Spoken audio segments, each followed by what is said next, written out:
त्रिवेंद्र जी, हम वही बात कर रहे थे कि इलेक्शन कमिश्नर ऑफ जो इंडिया है उन्होंने जो बयान दिया है, लोगों में एक तो लोकसभा के चुनाव में जो उत्साह देखने को मिला है, इससे भी कहीं ना कहीं इलेक्शन कमीशन जो है वो उत्साहित है और उससे भी नजर आ रहा है कि अब इस सिलसिले को आगे भी बरकरार रखा जाए। और इसी वजह से चीफ इलेक्शन कमिश्नर ने कहा है कि अब लोकसभा चुनाव के बाद असेंबली जो चुनाव है उसका अमल भी एक तरह से शुरू किया जाएगा। इस बयान को किस तरह से देखा जाए और कितना बड़ा बयान है जम्मू कश्मीर के लोगों के लिए? देखिए हुरैरा, एक अगर इस पूरे बयान को आप जिस तरह अभी आप भी बता रहे थे कि इसको पूरे कॉन्टेक्स्ट में देखा जाए, सुप्रीम कोर्ट ने एक डेडलाइन फिक्स की है केंद्र सरकार के लिए कि उस डेडलाइन से पहले आपको जम्मू कश्मीर में इलेक्शंस कराने हैं। प्रधानमंत्री नरेंद्र मोदी जम्मू आके एक रैली को संबोधित करते हैं। उन्होंने भी जम्मू के लोगों से ये वादा किया है कि यहाँ पर हालात सामान्य हैं और जो असेंबली इलेक्शन है वो जो सुप्रीम कोर्ट द्वारा डेडलाइन सेट की गई है उससे पहले करवाए जाएंगे।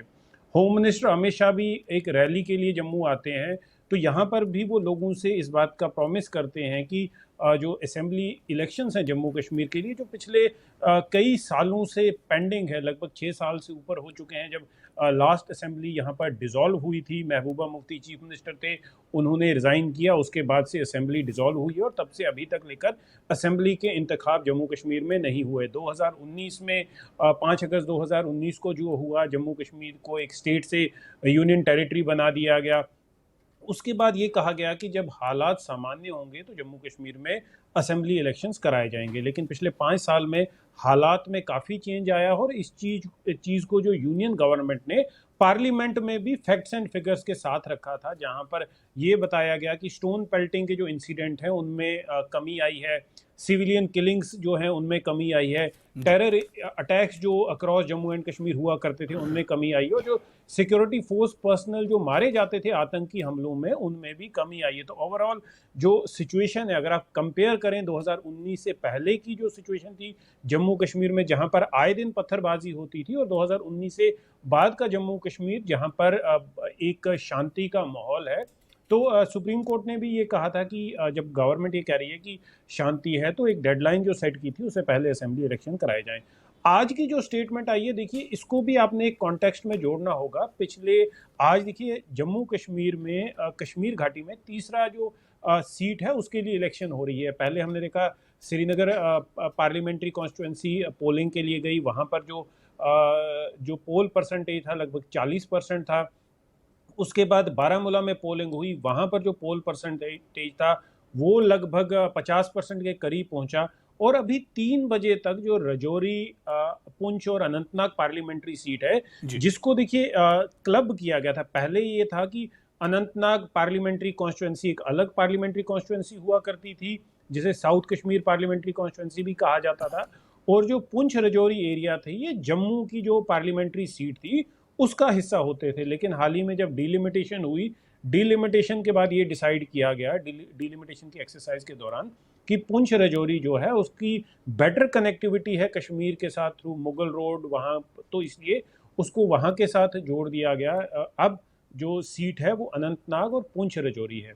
तो ये जो ब्रिस्क वोटिंग यहाँ पर सामने आई है, अभी लगभग 45% के करीब 3 बजे तक फिगर आ चुके थे तीसरी सीट पे, और ये लग रहा है कि शाम के 6 बजे तक ये जो पोल परसेंटेज है ये 60-65% क्रॉस कर देगा। और पिछले लगभग 35 साल के रिकॉर्ड तो इस सीट ने तोड़ दिया है। लेकिन अभी ऐसा लग रहा है कि आने वाले कुछ और घंटों में जितने भी एक नया रिकॉर्ड ये स्थापित कर देगा पार्लियामेंट्री इलेक्शन। तो इस तरह का जो एंथुजियाज्म है, आप देख लीजिए, मैं अभी जैसे आपको बारामूला सीट की बात कर रहा था जी, बारामूला में जो पोल परसेंटेज पड़ी है वो महाराष्ट्र की कई सीट और यूपी की कई सीटों से ज्यादा वहां पर पोल परसेंटेज हुई है। जब बिल्कुल।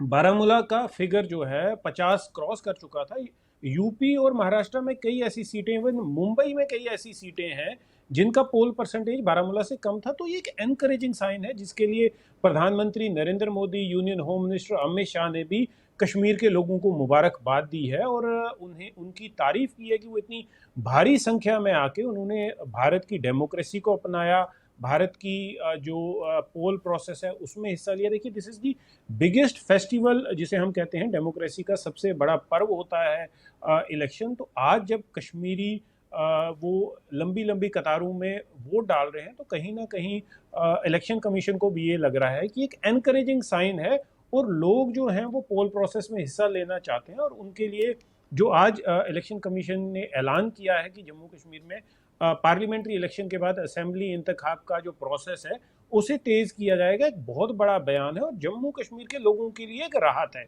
आप देख लीजिए, जो बिल्कुल। इलेक्टेड गवर्नमेंट होती है वो किसी भी इलाके के लिए बहुत इंपॉर्टेंट होती है, क्योंकि लोगों के अपने चुने हुए नुमाइंदे होते हैं। लोग अपनी छोटी छोटी बातें लेकर उन नुमाइंदों तक जा सकते हैं। देखिए, अभी क्या है कि ब्यूरोक्रेसी तक लोग नहीं पहुंच पाते, लेकिन एक जो चुना हुआ नुमाइंदा होता है, चाहे वो मेंबर पार्लियामेंट हो, मेंबर असेंबली लेजिस्लेटिव असेंबली हो, या डीडीसी बीडीसी मेंबर हो, या पंचायत पंच या सरपंच हो, उनको ये रहता है कि हमारा टेन्योर खत्म होने के बाद हमने लोगों के पास जाना है। तो इसलिए उन पे एक ये मजबूरी रहती है कि लोगों के जो काम हैं, लोगों की जो डिमांड्स हैं, जी। उन्हें सुनना है, उन्हें एड्रेस करना है, जबकि ब्यूरोक्रेसी के पास ऐसी कोई कंपल्शन नहीं रहती। तो लोगों की काफ़ी देर से ये डिमांड हो रही थी कि यहाँ पर असेंबली इलेक्शन कराए जाएं, और अभी इलेक्शन कमीशन का जो स्टेटमेंट है काफ़ी एनकरेजिंग है। जी हुरेरा। हाँ, बिल्कुल। बिल्कुल सोडी जी, क्योंकि लोगों में तो उत्साह हाई है, और जो उत्साह श्रीनगर में हमने देखा था वो बारामूला में कुछ ज्यादा और देखने को मिला। और अब बारामूला के बाद अब जब अनंतनाग राजौरी की तरफ हम बढ़ते हैं, और यहां पर अब जिस तरह से सुबह से ही पोलिंग हो रही, तो लोगों में और ज्यादा उत्साह यहां पर देखने को मिल रहा है। इस पर भी हम आगे और बात करेंगे। इसके अलावा अनंतनाग राजौरी पुंछ सीट बहुत दिलचस्प यहां की पॉलिटिक्स अब तक रही है। जो सियासी मंजरनामा है वो भी बहुत इंपॉर्टेंट है, इस पर भी हम बात करेंगे। रिवायती पार्टियों के सामने कुछ उभरती हुई नई पार्टियों की जो उम्मीदवार हैं वो सामने है, इस मुकाबले को किस तरह से देखा जाए इस पर भी हम बात करेंगे। लेकिन सोडी जी, बहुत डिटेल में आपने तमाम चीजें बताई कि किस तरह से जो इलेक्टोरल प्रोसेस होता है, या जो पॉलिटिकल प्रोसेस होता है, वो किसी भी राज्य के लिए, किसी भी खित्ते के लिए बहुत इंपॉर्टेंट होता है। इलेक्शन कमीशन जब चुनाव, लोकसभा चुनाव कराने की बात कही जा रही थी, उस वक्त तमाम सियासी पार्टियों ने, अक्सर डिबेट में चर्चा होती थी, तमाम सियासी पार्टी इस बात को लेकर नाराज थी कि लोकसभा के साथ असेंबली के चुनाव क्यों नहीं हो रहे हैं। लेकिन इलेक्शन कमीशन भी यही बात कर रहा था कि जम्मू कश्मीर बहुत सेंसिटिव है, हालात अब बदले जरूर हैं, लेकिन अभी चीजों को देखना पड़ेगा। और अब सोडी जी, जो बयान इलेक्शन कमीशन का आया है वो लग रहा है कि अब वो भी अंदर से एक तरह से कॉन्फिडेंट हैं, वो भी मुतमईन हैं, लोगों में जो उत्साह देखने को मिल रहा है, अब वो भी समझ रहे हैं कि अब जम्मू कश्मीर में असेंबली के चुनाव कराए जाएंगे तो उस तरह की परेशानी का सामना नहीं करना होगा।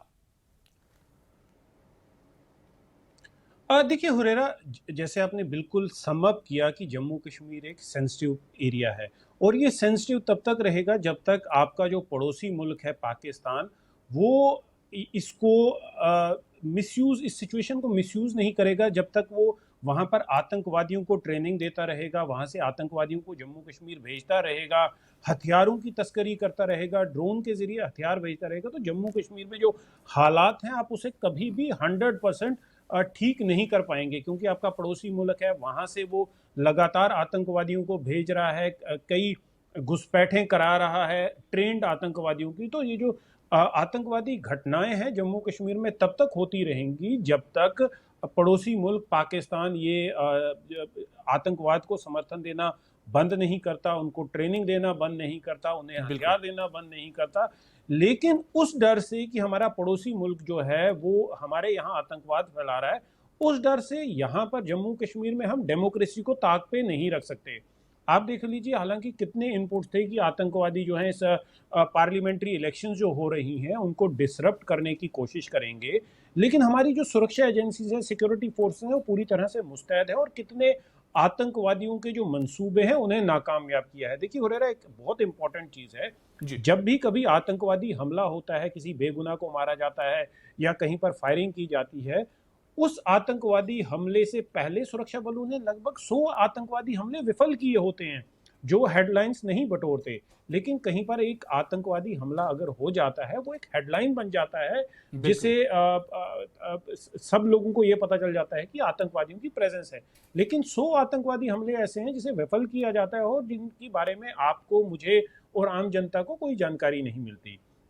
पाकिस्तान की तरफ से जो आतंकवाद को फैलाया जा रहा है, जो भेजा जा रहा है, उसको भी जम्मू कश्मीर के लोगों ने करारा जवाब दिया है और अपनी वोट के जरिए करारा जवाब दिया। देखिए, कई पॉलिटिशियंस ये कह रहे हैं कि ये लोग जो भारी संख्या में वोट देने आ रहे हैं वो नाराजगी जता रहे हैं। देखिए, बेशक नाराजगी जता रहे हैं, लेकिन नाराजगी वो भारत के संविधान के अंदर रह के, भारत की जो डेमोक्रेसी है उसके अंदर रह के, भारत के कॉन्स्टिट्यूशन के अंदर रह के अपना जो वोटिंग राइट है उसका इस्तेमाल कर रहे हैं। देखिए, भारत का कॉन्स्टिट्यूशन हर एक नागरिक को, चाहे मैं हूं चाहे आप हो, हमें ये पूरा हक देता है। हमारे पास ये हक है कि हमारी, बेशक हमारी गवर्नमेंट से हमारी नाराजगी है, हमारे मेंबर पार्लियामेंट से हमारी नाराजगी है, हमारे मिनिस्टर से, हमारे चीफ मिनिस्टर से, हमारे एमएलए से हमारी नाराजगी, और उस नाराजगी को हम बैलेट के जरिए दूर करते हैं। तो ये चाहे किसी को जो भी नाराजगी हो, लेकिन ये एक एनकरेजिंग साइन है कि वो अपनी नाराजगी जो है बैलेट के जरिए, भारत की डेमोक्रेसी, भारत के कॉन्स्टिट्यूशन के तहत वो अपनी नाराजगी जता रहा है। और देखिए, मैं सुबह भी यही बात कह रहा था कि जीते चाहे कोई, यहाँ पर कई शेड्स की पॉलिटिकल पार्टीज हैं, जीते चाहे कोई, लेकिन जो आखिर में जो जीत होगी वो जीत भारत की डेमोक्रेसी की होगी, भारत के बिल्कुल। कॉन्स्टिट्यूशन की होगी, और सबसे ज्यादा बड़ी जीत होगी जम्मू कश्मीर के अवाम की, जिन्होंने इतनी मुश्किलातें झेली हैं पिछले 30 सालों में, पाकिस्तान द्वारा जो आतंकवाद को स्पॉन्सर किया गया। और आज जब धारा 370 जम्मू कश्मीर से में नहीं है, धारा 35A नहीं है, जम्मू कश्मीर शांत है, तो जम्मू कश्मीर के लोगों का एक जवाब है उस टेररिज्म को कि जो पाकिस्तान की तरफ से आता है, कि हम भारत के साथ हैं, भारत की डेमोक्रेसी के साथ हैं, भारत के कॉन्स्टिट्यूशन के साथ हैं, और हम किसी और चीज से नहीं डरते। जी। बिल्कुल तेजेंद्र जी, एक सवाल और जो अभी हम चर्चा कर रहे थे कि अनंतनाग सीट आप देखिए तो यहां पर मुकाबला बड़ा दिलचस्प है।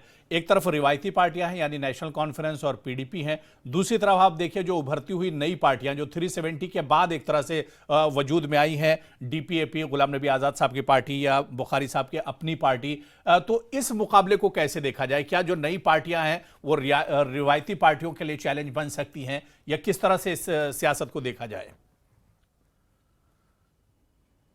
देखिए हुरैरा, जम्मू कश्मीर में जो पोलिंग हुई लगभग पूरी 5 सीटों में अभी तक, ये सारी दिलचस्प रही हैं। आप देख लीजिए कि कांग्रेस नेशनल कॉन्फ्रेंस के लिए कैंपेनिंग करती हुई नजर आई। अब रिसेंटली जो जिस सीट की हम बात कर रहे हैं, अनंतनाग रजौरी सीट पे जहां पर पोलिंग हो रही है, वहां पर बीजेपी ने सामने आके अपनी पार्टी के कैंडिडेट के लिए वोट मांगा।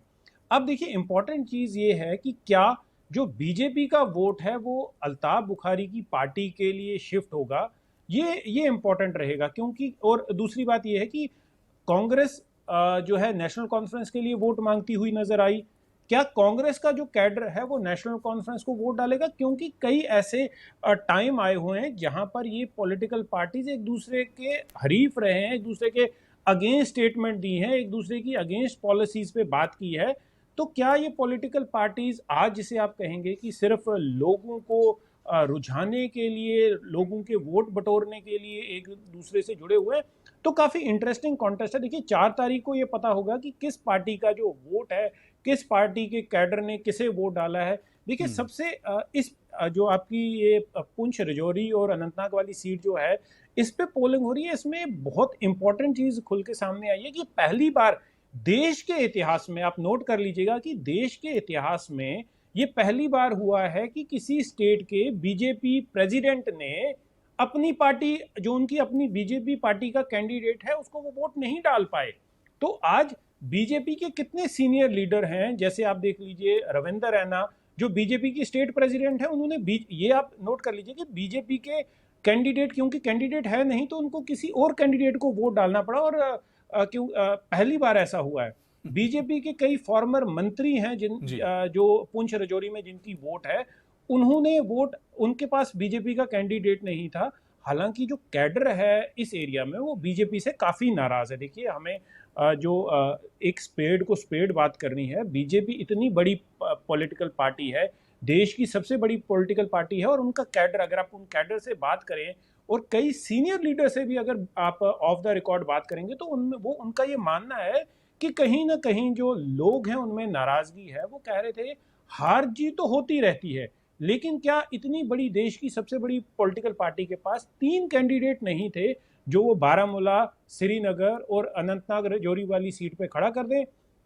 तो कहीं ना कहीं ये बीजेपी की इमेज को धक्का लगा है। लेकिन बीजेपी के लिए देखिए, ये जो सीट है पुंछ अनंतनाग वाली, ये एक प्रेस्टीज का इशू बना है। देखिए बीजेपी का ये सीट जीतने का मतलब ये है, बीजेपी के सपोर्टेड कैंडिडेट जो हैं अपनी पार्टी के, उनका ये सीट जीतने का मतलब ये है कि पुंछ राजौरी बीजेपी की झोली में है। ये असेंबली इलेक्शन की बात कर रहा हूं मैं। बिल्कुल। अगर असेंबली इलेक्शन में जब पोलिंग होगी, अगर ये वाली parliamentary seat BJP supported candidate जीत लेता है, तो ये जो पुंछ राजौरी की असेंबली वाली सीट्स है वो बीजेपी की झोली में है। लेकिन अगर कहीं बीजेपी का सपोर्टेड कैंडिडेट ये सीट हार जाता है, जी। तो ये बीजेपी के लिए एक बड़ा सेटबैक लगेगा कि पुंछ और राजौरी, जो बीजेपी का कभी बीजेपी ने वहां बड़ा काम किया है, वहां पर उन्होंने कैबिनेट मंत्री दिया था पिछली असेंबली में, जब महबूबा मुफ्ती के साथ उनकी गवर्नमेंट थी। जी। उन्होंने यहाँ से उनके एमएलसी थे। तो क्या बीजेपी को वो सेटबैक लगेगा? वो असेंबली इलेक्शन काफी इंटरेस्टिंग होगा। देखिए अभी हम इससे पहले असेंबली इलेक्शन को डिस्कस कर रहे थे, लेकिन ये जो कोई कितने भी सियासतदान जो हैं या पॉलिटिकल पार्टी के लीडर हैं, वो कहें कि पार्लियामेंट्री इलेक्शन में मुद्दे अलग होते हैं, असेंबली इलेक्शन में मुद्दे अलग होते हैं। लेकिन जब आपका एक इलेक्टेड मेंबर पार्लियामेंट आपके एरिया में आके अपनी पार्टी के कैंडिडेट के लिए कैंपेनिंग करता है, तो उसका इम्पैक्ट तो ज़रूर होता है। लोग हमेशा कोशिश यही करते हैं कि जो उनका मेंबर पार्लियामेंट है, वो उनका एमएलए भी कहीं ना कहीं उसी आइडियोलॉजी का हो, ताकि वो मेंबर पार्लियामेंट अपने जो वहाँ पर लोकल एमएलए है उससे सजेशन ले और वो चीज़ें पार्लियामेंट में जाएं। तो कहीं ना कहीं जम्मू कश्मीर की आप थोड़ा बैकग्राउंड चेक कर लें तो ये चीज़ों का काफ़ी इम्पैक्ट रहा है। जी। बिल्कुल तेजेंद्र जी, बहुत दिलचस्प सियासत जम्मू कश्मीर की, और जब असेंबली चुनाव होंगे तो उस वक्त भी ये सियासत और भी दिलचस्प एक तरह से होगी। बहुत बहुत शुक्रिया, बहुत डिटेल में जानकारी देने के लिए, बातचीत करने के लिए। और नतीजे जो भी हों 4 तारीख को, लेकिन उससे पहले हम इतना ज़रूर कहेंगे कि अनंतनाग, राजौरी, पुंछ के वोटर्स ने, लोगों ने आज दिल ज़रूर जीत लिया है, और ये डेमोक्रेसी की एक तरह से जीत है, जमहूरियत की ये जीत है। बहुत बहुत शुक्रिया तेजेंद्र जी हमारे साथ जुड़